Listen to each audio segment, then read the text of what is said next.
Το παιχνίδι έχει 60€, ας αρχίσουμε με αυτό. Αλλά ουσιαστικά είναι όλο ίδιο με το Prototype 1. Δεν έχει και κάτι το διαφορετικό, εκτός από μερικά, μέχρι και τα όπλα που έχει ο χαρακτήρας είναι ίδια. Το μόνο καινούργιο που έχει είναι αυτό εδώ.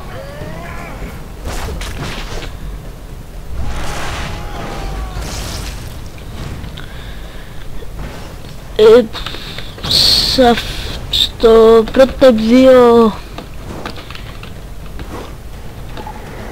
η αλήθεια είναι ότι είναι αρκετά πιο αληθοφανές και όλα αυτά.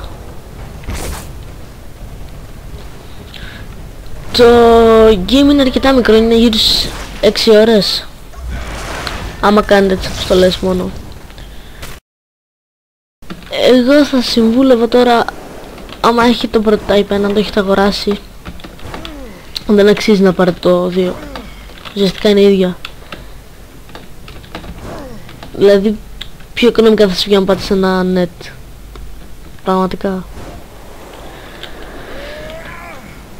Λοιπόν,